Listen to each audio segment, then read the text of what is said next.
Hello, this is Matt on the Moon Lambo channel. I've got a piece from the XRP Daily, which is Alex Cobb's website. It's titled $35 million worth of Ethereum sent through the XRP ledger. So I'm going to be covering that with you.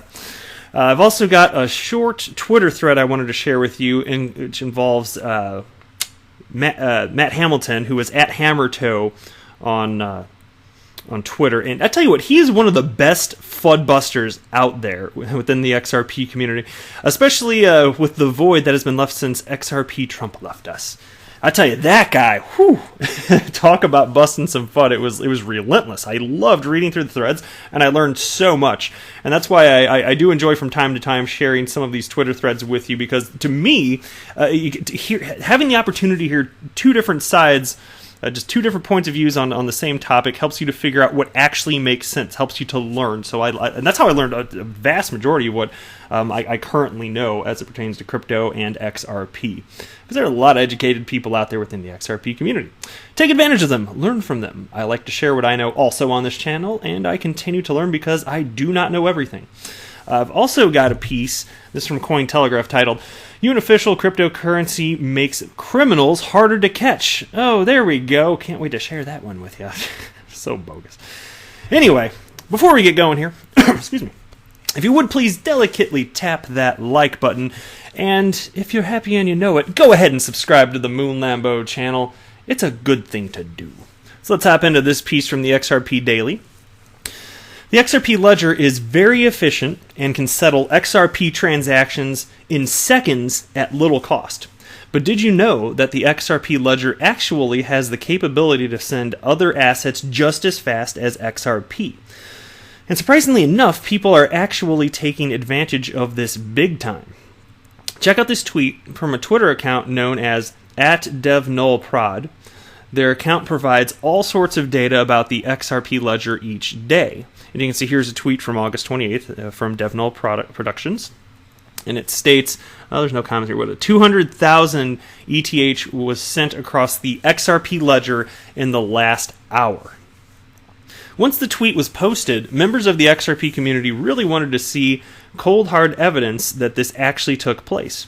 A 200,000 ETH transaction over the XRP ledger, but the thing is, it was two 100,000 ETH transactions initiated by the same address. Here are the links to both transactions for the sake of providing a legitimate source.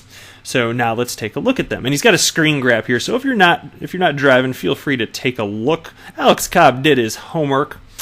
And then he writes, think of all the use cases that could derive from this alone. Imagine if one day exchanges and wallet services were all to run on the XRP ledger, which would enable people to send any digital asset instantly between exchanges and wallet providers.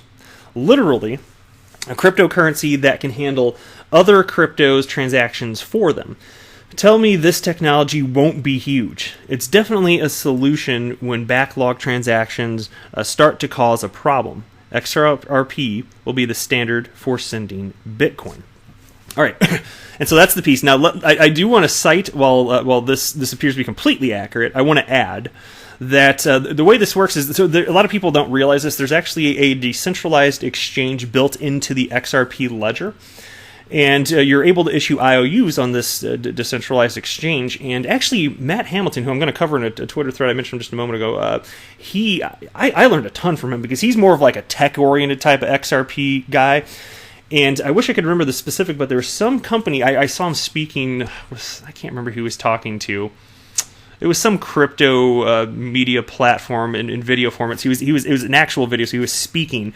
But he was talking about how there's a company that was basically using the XRP ledger to sell gold. And I really wish I could remember what they were called right now. But the point is, the way that's done is you issue an IOU on the ledger. And so that's the only way that this would work. Understand, of course, the ETH here that is being cited as being transferred on the XRP ledger, that would just be an IOU. Of course, as is the case with any blockchain, I've never heard of any exception to this because I don't know technologically how it would even work. It doesn't make sense to me. But whatever cryptocurrency you have, it is always going to remain on the blockchain itself. And that's why conceptually when people talk about having hardware wallets, I was really never a fan of that terminology because it's more like a key. Because if you have XRP, it stays on the ledger, on the blockchain itself. And so, you got a quote unquote hardware wallet. It's not really a wallet. And so, conceptually, I guess whenever that terminology started getting used, I guess conceptually people are thinking, okay, it's easier for people to understand that don't know crypto. But I'd like to counter that point by saying it's not that hard to instead say, no, it's not a wallet. It's a key. Like, there you go. I just explained it. Your XRP or whatever cryptocurrency you're purchasing, it's always on the blockchain. It's, that's where it's encrypted. It's always going to be a part of that. It can't ever leave it. Explain that and then say, here's your key to access what is on there. It's like having a little, like a storage set or like public storage. You got the key to it. It's like, there, perfect analogy. I just came up with that on the spot. This is not rocket science. So I wish that they would use that specifically, because the Ethereum here, as it took place, again, this has to just be an IOU. It's not like Ethereum literally went off the XRP, or I'm sorry, I said that wrong. It's not as though Ethereum exited the Ethereum blockchain and it's now missing from the blockchain and converted over to the XRP ledger. That is not how any of this works anyway. So I just want to clarify, a great piece, and it's not a critique against Alex. I just wanted to add to the nice piece that he already put out here. All right, on to the next. This is a Twitter thread here. Mike Dudas put this out, and he is, where's his title? Here you go. Building at the Block with the world's best crypto news and research team. And I think that's the entity, I have the guy I covered yesterday, Joe Saz. I believe that's the entity that is. I didn't click on it. I'm not going to do that for the purpose of this video. It just entered my head. But that would be definitely an anti-XRP entity. It's, as far as I can tell, a bunch of Bitcoin maximals. So anyway, in response to something that Brad Garlinghouse tweeted out the other day, which I covered, so I'm not going to recover everything, but here's the one of the several tweets. Brad Garlinghouse on the 27th wrote, "I'm always struck by the questionable sources, I'm being generous here, spreading FUD about XRP and Ripple. Even more so over the last few weeks. Ripple sales, litigation, etc. Thus, I feel compelled to comment." And then there's this whole Twitter thread, and so I'm not going to go into that. But Mike Dudas retweeted that with these comments. "Very sad, typical FUD from Brad Garlinghouse. The most data-driven financial info firms in cryptocurrency, at Masari Crypto, at Coinmetrics, at The Block, are all reporting on the tremendous pressure Ripple's ever-increasing monthly dumps are having on vulnerable retail investors." And this is complete nonsense here. That's absolute bunk, and I want to call it out. And I'm glad Matt Hamilton did too. Here's his tweet. "When are you publishing your report on all the pressure put on Bitcoin due to the larger than Ripple/XRP sales of Bitcoin on the market?" And of course, not surprisingly, Mike Dudas did not respond, but somebody named Ian Fish did. And he wrote, "Nobody questions whether miners like Bitmain will sell their mined Bitcoin. That's an assumption that everyone makes. The difference here is that it's the creator of XRP doing it while simultaneously making the claim that it has a negligible impact on market price." And then Matt Hamilton responded to Ian, writing, "So considering XRP has outperformed Bitcoin over the last 3 years, why do you think it is right to focus so much on XRP and ignore Bitcoin in terms of price pressure?" And that's an excellent point, which I brought up in the past. You can look at, because of course Ripple was selling their XRP in 2017 when XRP went from half a penny at the beginning of 2017 to January of the following year being at a high of $3.92. Ripple's not very good at suppressing price, is it? Anyway, Ian wrote in response to that, "Since XRP's big bull run at the beginning of 2018, it's been on a downward trend in comparison to Bitcoin. The amount of Ripple's dumping since that time is on an upward trend." And, oh my God. So here's what Matt said in response to that, and it just sums up what I want to say anyway.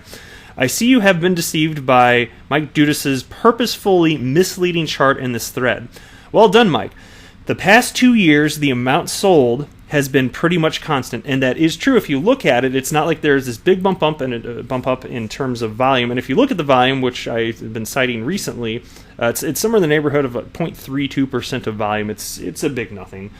And then you can always cite to the point I like to bring up too. In the second quarter of this year, XRP went from 29 cents to over 50 cents, while Ripple was selling their XRP. How's that price suppression? No, it just has to do with supply and demand. And Ripple is just a small part of it. There's just not enough people that want XRP, and there's people that are panicking. And there's all sorts of other altcoins that are going down anyway. So it's a completely bogus argument. Just absolutely completely. And I always like to highlight this type of FUD when I have the opportunity. All right, next piece here. It's from Cointelegraph.com. UN official, cryptocurrency makes criminals harder to catch. Neil Walls, chief of the United Nations Office on Drugs and Crime Global Cybercrime Program, warned that cryptocurrencies have made combating money laundering significantly harder. Australian news outlet ABC reported on August 29th that Walls said cryptocurrencies make fighting cybercrime, money laundering, and financing of terrorism harder. Walls expressed the idea that criminals using crypto assets include global child exploitation networks, which he says are more widespread than much of the public understands. He believes that cryptocurrencies add a layer of secrecy which can facilitate crime. The news comes after Treasury Secretary Steve Mnuchin said in July that government agencies will be preventing Bitcoin and other cryptocurrencies from becoming an equivalent of Swiss-numbered bank accounts. Also in July, Danny Scott, CEO of Isle of Man-based Bitcoin exchange CoinCorner, said that the sentencing of the CEO of the now-defunct darknet marketplace Silk Road shows that Bitcoin usage by criminals is in the past, suggesting that it is not the right tool for illegal transactions. Furthermore, the latest research conducted by New York-based blockchain analytics firm Chainalysis shows that only 8.1% of all crypto assets sent to cryptocurrency mixers tied to illicit activity, while only 2.7% comes from darknet markets. So there you go. And of course, if you want to engage in illicit activities, which I do not condone, just don't be a bad person. Just you have a choice. You can be a good person or you can be a bad person. Don't do the second one. But if you want to, then use paper money. Much harder to track. You know, if you're talking about using Bitcoin, it is not anonymous, it's pseudo-anonymous, which means that you actually can link up transactions and figure out on and off points and track stuff. Now, I think it's a legit concern if you're talking about privacy coins, if they're actually being traded, because then there are off-ramps, and that's why I am skeptical about the longevity of privacy coins. But we'll see. I'm skeptical. I'm not saying for sure they're going to go away, but I'm skeptical. I think it makes more sense to have Layer 2 technology that allows for masking of certain transactions. That makes more sense to me, but actual privacy coins where that's the default setting, especially if there's no regulation, that is, to me, a legitimate concern. But you can tell what you think. That's it for this video. I am not a financial advisor. Do not buy or sell anything because of anything that I say or write. That would be a very, very, very bad idea. Until next time, to the moon, Lambo!